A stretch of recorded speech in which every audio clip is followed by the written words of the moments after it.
WCCക്കെതിരെയും producer അസോസിയേഷനെതിരെ ഇപ്പോൾ ഷെയ്നെ വിലക്കുന്നത് ഉൾപ്പെടെ അതിനെ എതിർക്കുന്ന അപ്പം അപ്പോഴൊക്കെ എങ്ങനെ അതിന്റെ പ്രത്യാഘാതങ്ങൾ നേരിടാമെന്ന് സാന്ദ്ര ചിന്തിച്ചിട്ടുണ്ട്? ഞാൻ ചിന്തിച്ചിട്ടേ ഇല്ല എന്നുള്ളതാണ് അതിനകത്തൊക്കെ. അങ്ങനെ ഞാൻ ഓർക്കാറില്ല. ഞാൻ ഓർക്കാറേ ഇല്ല. ഇനി എന്ത് വന്നാലും വരുന്നിടത്ത് വെച്ച് കാണുക, അത്രേ ഉള്ളൂ. അല്ലാതെ ഞാൻ പറഞ്ഞതിൽ ഇപ്പൊ ഞാൻ ഓരോ സമയത്ത് പറയുമ്പോൾ എന്നാ എനിക്ക് ഈ പ്രൊഡ്യൂസേഴ്സ് അസോസിയേഷനോടും ദേഷ്യമില്ല, WCCയോടും ദേഷ്യമില്ല, ആരോടും എനിക്ക് ദേഷ്യമില്ല, അവർക്ക് എന്നോടും ഇല്ല കേട്ടോ.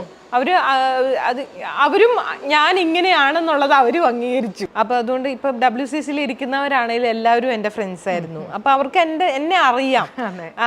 ഇപ്പൊ ഞാനൊരു ദുരുദ്ദേശത്തോടു കൂടി ഒന്നും അല്ല ഒരു കാര്യങ്ങളും പറയുന്നത്. എനിക്ക് ആരും നശിച്ചു പോകണമെന്നൊന്നുമില്ല.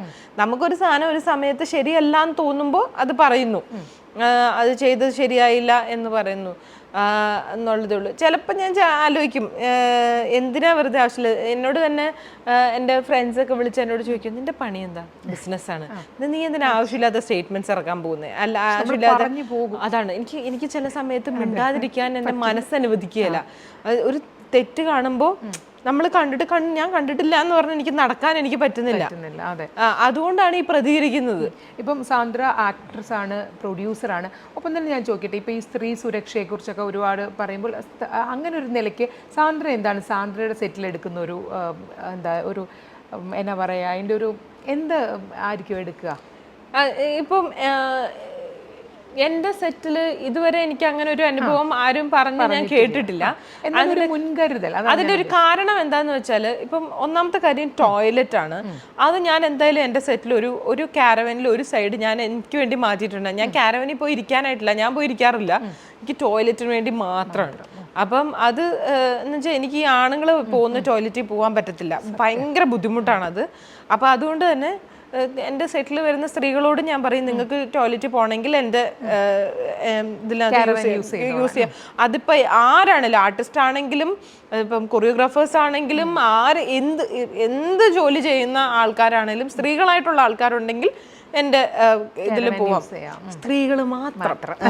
അതെന്ന് വെച്ചാൽ ആണുങ്ങൾ പോയി കഴിഞ്ഞാൽ വൃത്തിയേടാക്കും. അതെ അതെ, വലിയ ഇപ്പം സാന്ദ്ര പറഞ്ഞപ്പോൾ ഞാൻ പേര് പറയുന്നില്ല, നമ്മുടെ ഒരു ഇന്റർവ്യൂവിൽ തന്നെ ഒരു ആക്ട്രസ് പറഞ്ഞതാണ് നമ്മളോട്, വേറൊരു ഇപ്പം ഫെമിനിസ്റ്റ് ഒക്കെ പറയുന്ന മറ്റൊരു ആക്ട്രസിന്റെ തന്നെ കാരവൻ യൂസ് ചെയ്യാൻ സമ്മതിച്ചില്ല. എനിക്കറിയാം. എനിക്ക് ഞാൻ എത്രയോ വേണങ്ങളുണ്ട്. അതുകൊണ്ടാണല്ലോ ഞാൻ അതിനെയൊക്കെ എതിർത്തത്. നമുക്ക് തന്നെ അനുഭവങ്ങളുണ്ട്. ഇതൊക്കെ പറയുമ്പോഴും അവരാരും അങ്ങനെ ചെയ്യില്ല. അവർക്ക് ഭയങ്കര വിഷമമായി പോയി. കാരണം ടോയ്ലറ്റ് ആണ്, ഇപ്പൊ പറഞ്ഞ പോലെ തന്നെ നമുക്ക് ഏറ്റവും അത്യാവശ്യമുള്ള ഒരു കാര്യമാണ്.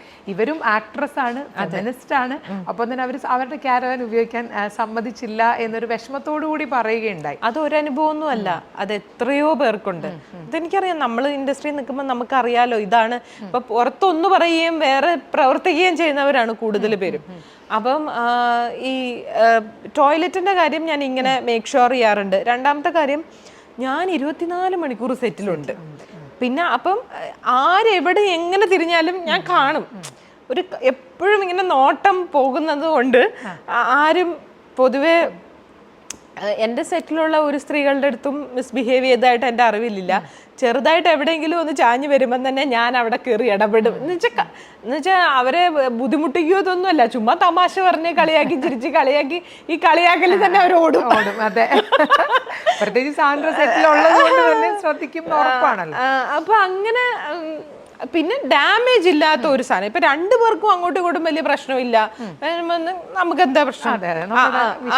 അല്ല, അതല്ലാത്ത ഇതൊക്കെ ആണെങ്കിൽ പലരും, ഇപ്പൊ ഞാൻ എൻ്റെ ഈ സിനിമയിൽ ഏറ്റവും കൂടുതൽ സ്ത്രീകൾ അഭിനയിച്ചേക്കുന്നത്. അപ്പം ഇവര് ഇരുന്ന ഡിസ്കഷനിലൊക്കെ പലരും പല അനുഭവങ്ങളും പറഞ്ഞു കേട്ട് ഞാൻ ഞെട്ടിപ്പോയിട്ടുണ്ട്.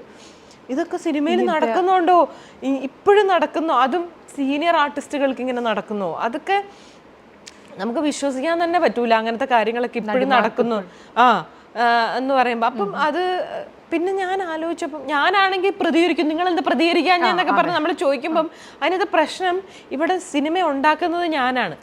അപ്പൊ എനിക്ക് ഒരു കുഴപ്പമില്ല പ്രതികരിച്ചാലും, എനിക്കൊന്നും എനിക്ക് ആരെയും ഡിപ്പെൻഡ് ചെയ്യേണ്ട ആവശ്യമില്ല. പക്ഷെ അവരുടെ സ്ഥിതി അതല്ല. പ്രതികരിച്ചു പോയോ അവസരമില്ല. പിന്നെ അവരെ മോശക്കാരിയാക്കി ചിത്രീകരിക്കും. അങ്ങനെയൊക്കെ